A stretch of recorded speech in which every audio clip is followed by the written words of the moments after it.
I wish that our story could have ended with the crossroads test. Unfortunately, there's a much darker chapter ahead of us. And that involves the other source of nuclear energy, nuclear fusion. Sir Arthur Eddington hypothesized that the source of energy in the sun is nuclear fusion back in the 1920s. In the 1930s, Hans Bethe and an Indian physicist, S. Chandrasekhar, worked out the energies of various fusion reactions that could potentially occur in the sun. In the 1930s, also, Mark Oliphant was the first experimental physicist to use accelerated deuterium ions in order to demonstrate nuclear fusion in the laboratory. The sun is a fascinating energy source.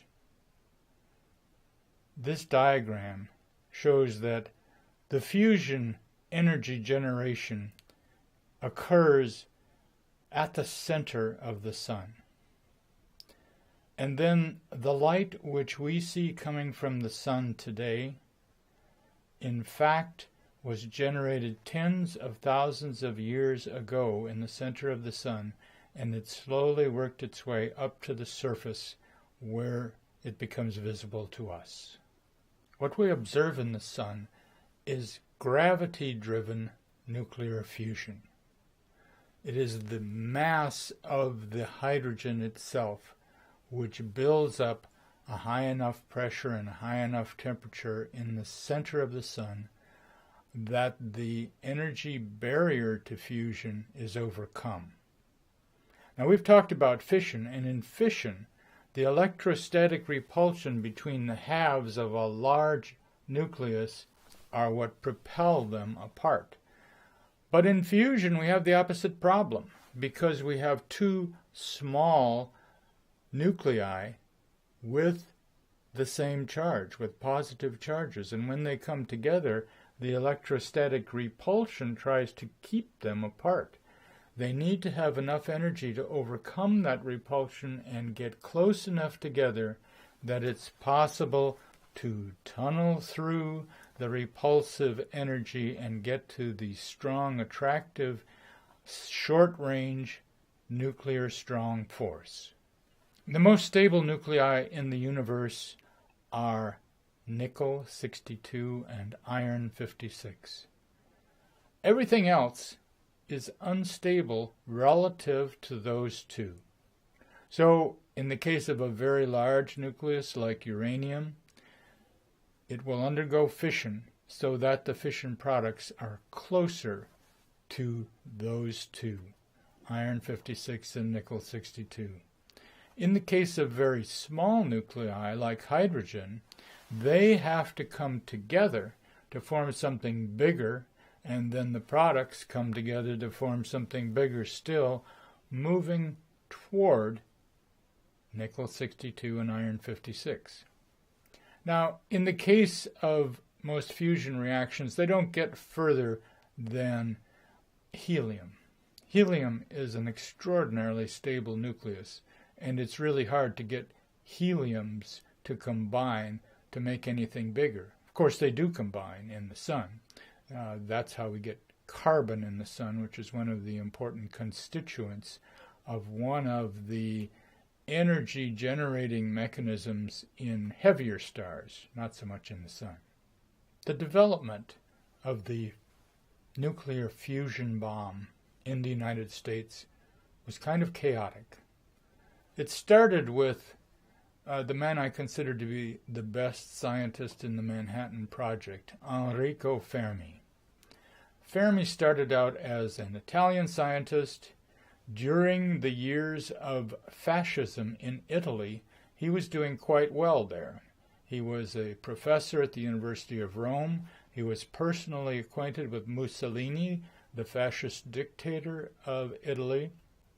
And he had a successful lab and a group of very productive colleagues at the University of Rome. So successful that he was awarded a Nobel Prize. This happened just after the time when Mussolini came under the influence of Adolf Hitler in Germany, and Mussolini began a program of discriminating against Jews. Now, Fermi was not a Jew, but his wife was. So when he went to Stockholm to accept the Nobel Prize, he took his wife and his colleagues along, and he didn't go back to Rome. He escaped to the United States, where he began more work in nuclear science at Columbia University at first. One of the things Fermi did was to share his own ideas freely among his colleagues. And one of the colleagues with whom he shared his ideas was a Hungarian physicist named Edward Teller. Fermi suggested to Teller that it ought to be possible to use the atomic bomb that they were in the process of designing in order to heat up hydrogen isotopes to a high enough temperature that they would fuse and release much more energy. Well, Teller was a kind of obsessive personality, and he glommed onto this idea and wouldn't let it go, to the extent that when he was assigned work at Los Alamos in the Manhattan Project, he didn't do it.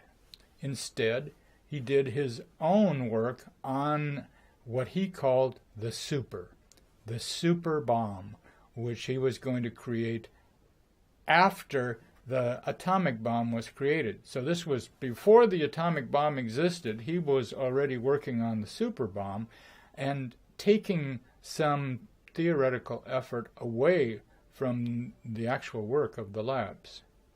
For all his enthusiasm, Teller was not the greatest physicist. He came up with design after design for making a super bomb, and then other people who were better at the math had to prove to him that they wouldn't work. And they did this over and over.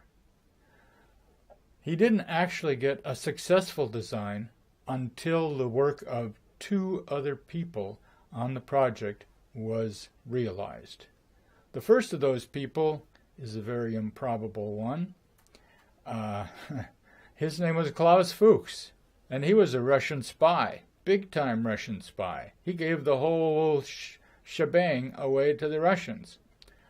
But he was also a really good theoretical physicist, and he came up with the suggestion that at high enough temperatures, the contribution to overall pressure in a gas is partly due to radiation, and that part gets bigger and bigger as the temperature goes up. So you can use radiation to compress something if the temperature is high enough. That was one of the ideas needed. The other one came from a mathematician named Stanislaus Ulam, who suggested that the way to achieve the super bomb was not to make a single bomb which used fission to trigger fusion, but rather to make 2. To start with a primary bomb, which was just a fission bomb, and have that explosion of the primary bomb contain the secondary bomb. Well, after he shared this insight with Teller, Teller said, "Oh, that was my idea." And he declared himself to be the designer of the what we now call the Teller-Ulam design. They don't mention Klaus Fuchs. It would be embarrassing to mention a spy as one of the creators of the thermonuclear bomb. The Teller-Ulam design is the one that has prevailed and that is used by everyone now. Well, at the same time that this chaotic process was going on in the U.S. nuclear program, There was a much more systematic and rational process going on in the Russian nuclear program under the guidance of a man named Andrei Sakharov. And in fact, the Russian program achieved a deliverable nuclear weapon before the American one did. And they also achieved the largest ever explosion on this earth with the one that we called Tsar Bomba, the Emperor Bomb. After Sakharov supervised the construction and explosion of Tsar Bomba, he decided that nuclear weapons really weren't such a good idea. He became an anti-nuclear weapon activist, and he was thrown in jail and stripped of all his medals and honors. But eventually he outlasted the Soviet Union and emerged as a peace activist.